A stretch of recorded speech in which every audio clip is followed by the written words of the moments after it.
This is the Volvo XC90, and it's a little bit like Sir David Attenborough, because while it is very posh, everyone still seems to really like it. Plus, it's been around for absolutely ages now, that it's just part of the furniture, and it's kind to the environment as well. This is a plug-in hybrid. Now in this video, I'm going to tell you everything you need to know about the XC90, because Volvo has made some tweaks to it to ensure that it's still very appealing. And if you haven't done so already, make sure you subscribe to this channel and hit the bell icon to turn your notifications on. That way you won't miss a single upload.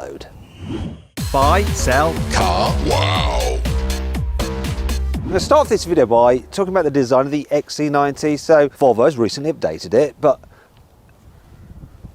where are the changes? It looks pretty much identical to when it first came out in 2015. That's not complaints. I do like the look of it. It's a good looking car. You can have like chromey bits or blacky bits depending on which you prefer, and the grille as well. But I can't for the life of me tell what's different about it. What they updated, it looks exactly the same. They've probably done the alloy wheels and that's it. They did any more than the alloy wheels? No. That's it, they're just on the alloy wheels. There is a slight advantage of the fact they haven't really done much exterior design. It means that in order to make sure they can sell it when the BMW X5 and the Mercedes GLE have all been updated since this has been out, they're having to give discounts on it. And if you want to see how much you can save on a Volvo XC90, you need to go to carwow. Just click on the pop-out banner up there, or follow the link in the description below to do that. Because look, the starting price is £62,000, but you can save an average of £10,000 off one through carwow. But that number will change depending on which model you go for, so do that. Now if you want to do it at a later date, just simply Google help me carwow and we will help you buy your next car. We can also help you sell your current car as well. All you have to do is upload some photos, give a brief description, then dealers all across the country will bid on your car, give you more money to put towards one of these. Let's check it out inside. The biggest visual change on the whole of the XC90 are these woolen seats. They are lovely! Wool blend performance. I'd have these any day over leather. Another change is this. A wireless charging pad. Look at that. Welcome to the 22nd century, or is it 21st century? 21st. They're always confusing me.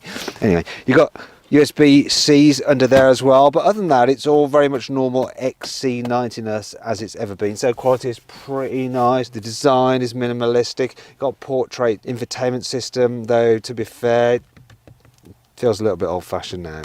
Yeah, some of it's a bit fiddly to use. You've got digital dials, which are a bit bland and don't show that much information really compared to the competitors. Speaking of which, a BMW X5 has a better infotainment system and its screens are just higher def and brighter. And if you want to see my full in-depth video review of the BMW X5, click on the pop-out banner up there or follow the link in the description below. What I can't fault the XC90 for though is the comfort of the driving position. Really good, lots of adjustment in the steering wheel and the seats. Other areas of practicality, decent storage under there, decent sized cup holders here, loads of big bottles in them, and obviously you can hide them away. There's your 12 volt socket under there. Now this annoys me, it doesn't shut properly.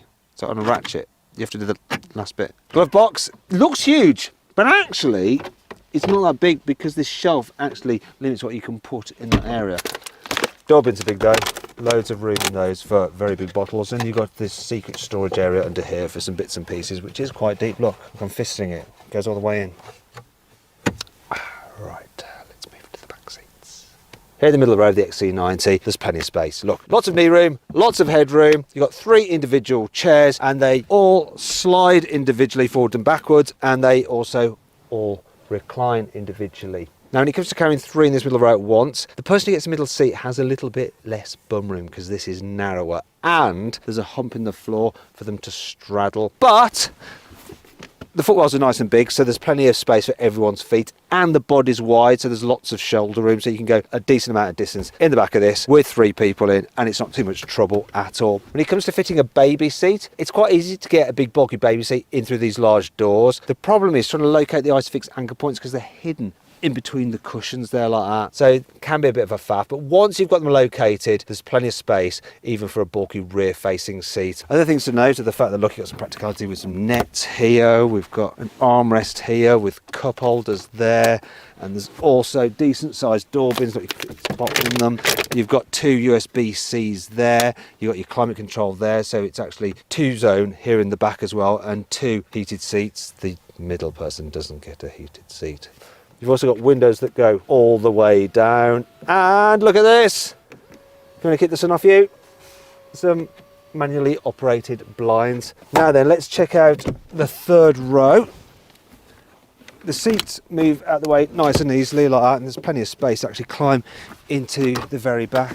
Just pull this into position and move this one out of the way so you can see what's going on back here. So look at this. Knee room is actually all right. If I had really long legs, I could get the person in front of me to just move their chair forward a little bit. The only real issue is headroom. Look, see, I'm sitting up straight and my head is touching the roof. If I slouch, it's not such an issue. And you can slouch a bit because the seats are actually quite high off the floor, unlike in some other 7-seaters in their rearmost rows. Normally you feel like you sat on the floor. You don't with this. That is really, really good. The seats themselves are quite comfortable. Also, you've got some big rear windows, you've got cup holders, you've got storage there, you've got some storage there, you've got your ventilation system there as well. It's all right in the back. I personally wouldn't want to go too far, but kids, they'll be more than fine. But what about when it comes to carrying luggage with all 7 seats in place? Is that a struggle?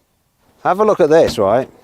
Quite a decent amount of space. 302 litres, although actually it's 260 if you have the plug-in hybrid because the battery's underneath the floor, but still a decent amount of space with all seats in place, and there's obviously no load lip to lift things over, so you can just slide things in and out nice and easily. Now to fold down the back row, you just do that, headrest flop down, and then you have 680 litres of space, or 640 with the plug-in hybrid, and that's about mid-table for this kind of car. However, in 5-seat mode, a Land Rover Discovery has a bigger boot. It's over 1,000 litres. If you want to see my full in-depth video review of that car, click on the pop-out banner up there for the link in the description below. If you're wondering what this cutout is here for, it's because you've got a divider, so you can prevent things from rolling around in the boot, and underneath here you have some storage for your cables. We've got some tie down points there, got some hook thingies here that I can't seem to get out. Why can't I get them out? There we go. We have a 12-volt socket there. Plus, if you're loading it and you need it a bit lower, you can lower the car down on its air suspension like that. Make it easier. That's good, isn't it? Anyway, let's put it into full van mode, so just 2-seat. So I'm just going to go here and then fold that one, fold this one down as well. Yeah.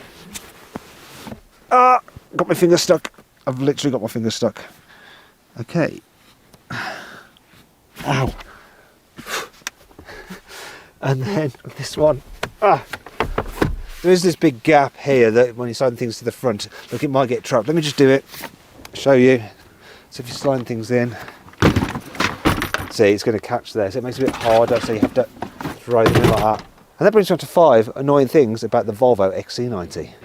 In most cars, you can change the driving mode by quickly pressing a button on the steering wheel, or maybe one down here. However, to do it in this Volvo, you have to first press this cog there, which is very small, and then press this button there to access the driving modes, and then press these little buttons here. Do you notice I'm very much looking at the screen rather than the road? Isn't Volvo supposed to be all about safety? And I think this is one of the least safe way of accessing your driving modes. Just saying. The chrome Bowser Wilkins speaker on the dash looks really cool, unless it's very sunny, and then you get the sunlight just reflecting in the metal. When you're driving along, that sort of like distracts you. Not ideal. Well, it's good that you can get an electrically deployable tow bar for the XC90. It's a bit of a shame that the towing capacity isn't all that. For the normal petrol diesel models, it's 2,700 kilograms. For the plug-in hybrid, it's just 2,350 kilograms.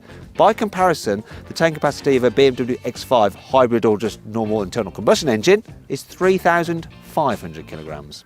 For some reason, you can't adjust the position of the headrests in this car. Not up, not down, not forwards or backwards. So you better hope that your posture is just right for this vehicle, otherwise you might be a bit uncomfy. While the XC90 comes with Apple CarPlay, there is no Android Auto.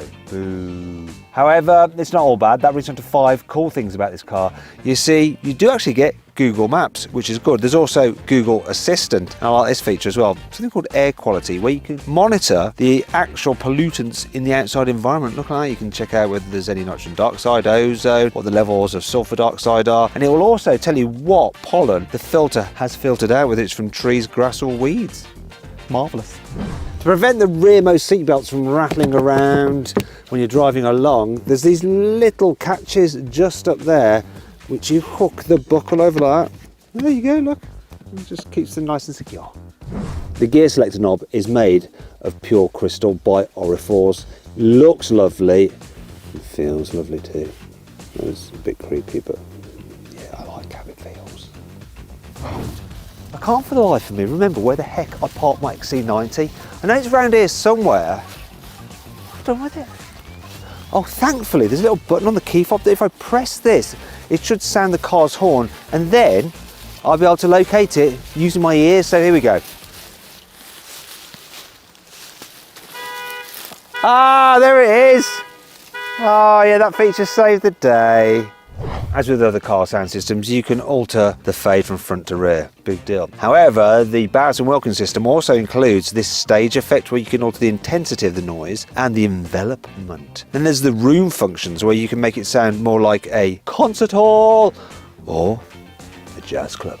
Nice. I'm going to reveal something that may put you off the XC90, and it's the fact that you can only get it with 2 litre 4-cylinder engines. So the Germans you can get 6 cylinders and in some cases 8 cylinders. Anyhow, start off with the diesel. That's got 235 horsepower. Then there's a petrol with 250 horsepower, another one with 300 horsepower. Then there's this T8 plug-in hybrid, which is boosted by an electric motor, and it has 455 horsepower. Regardless of which XC90 you go for, they have all-wheel drive and an 8-speed automatic gearbox. But which one should you buy? Well, what I'm going to do is configure my ideal Volvo XC90 using the carwow configurator. There it is, configured. Actually, I pre-configured it.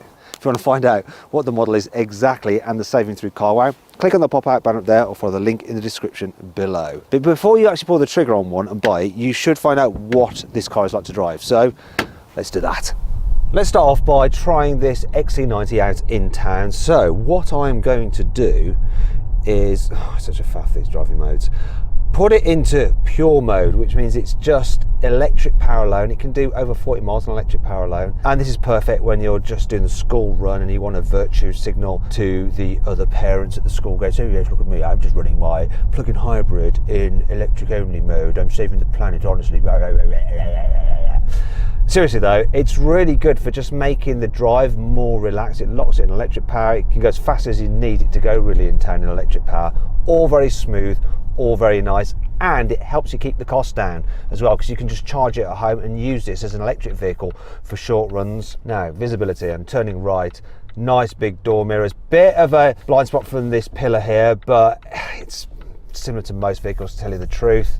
What's a little bit firmer than you'd imagine for a car like this is the suspension. So this is on the upgraded air suspension, and it's a bit softer than the standard setup, but both versions do feel a little bit firmer than a Audi Q7. Now, one of the things I noticed with this is that you get a slight rocking from side to side when you go over uneven bumps, a bit like you're in a ship on a rocky sea. And also, when the surface is broken and uneven, it sort of fidgets. The Q7 is just smoother. The suspension in the Q7 is sublime. If you want to see my full in-depth video review of that car, click on the pop-out banner up there or follow the link in the description below. One thing this is better at than the Q7 is the turning circle. So it's 11.8, which is not quite enough to get me around here.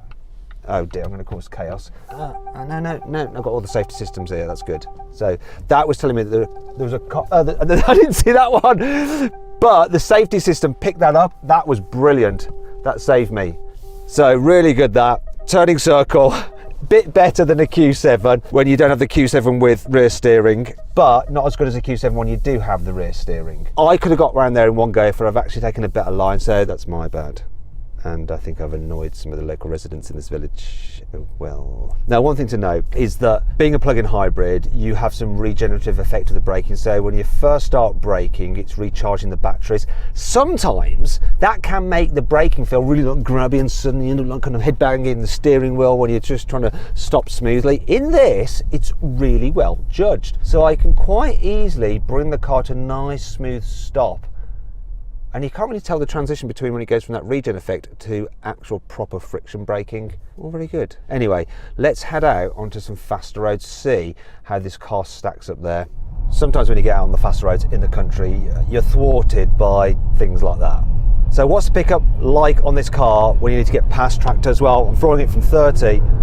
Bit of a hesitation while the engine kicks in and the electric motors do their thing. It's all going to work together. I think those three systems, the gearbox, the petrol engine and the electric motors. But once it's moving, oh my God, it's quick, this thing. This is the T8, of course. And if you go for one of the other engines, they're just not quite as powerful as the German equivalent. Now when you're finally up to speed, this is a nice car to cruise in, so it's reasonably quiet. All I'm noticing is a bit of wind whistle from around those door mirrors. That's a trade-off of them being so big and useful, is they do create a bit of noise. Another thing that I'm not so impressed with, the economy. So this thing's averaging 30 miles to the gallon. Yeah, you really need to be just running on electric power alone around town and stuff like that to make it really pay in terms of the efficiency you can get from running it in electric mode. Because if you're doing long journeys, you're basically just running off a high performance turbocharged 4-cylinder 2 litre, which isn't going to be particularly efficient.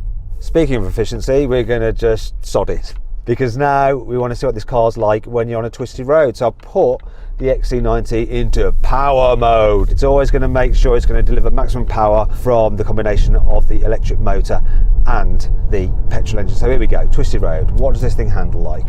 Obviously a big tour vehicle, and heavy this one because of the batteries, but it's surprisingly competent on a twisty road. I think it feels a bit lighter than the equivalent hybrid from BMW or Mercedes. You don't really notice the difference between this plug-in hybrid version in terms of the weight and the handling compared to the normal XC90s, the ones that aren't hybrids, which is a good thing. I wouldn't say it's sporty or fun in the same way that a Porsche Cayenne is, but you can't get 7 seats in a Cayenne, can you?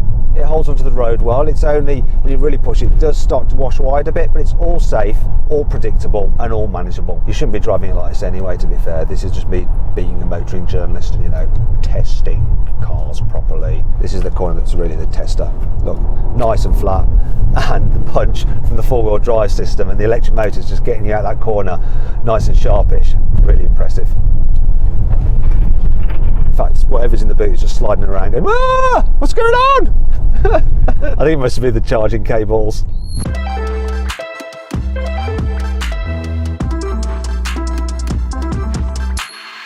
So then, what's my final verdict on the Volvo XC90? Should you avoid it? Should you consider it? Should you shortlist it? Or should you just go right ahead and buy it? Well, even though it has been around for a while now, it's still a really good car. And I think you should shortlist the XC90. I hope you'll enjoy the video. If you did, give it a like. Let me know if you agree with my verdict in the comments below. Click on those windows there for some more videos, and on that box there to go to carwow to sell your car. Just upload some photos, give a brief description, then dealers all across the country will bid on your car. It's easy. Thanks for watching.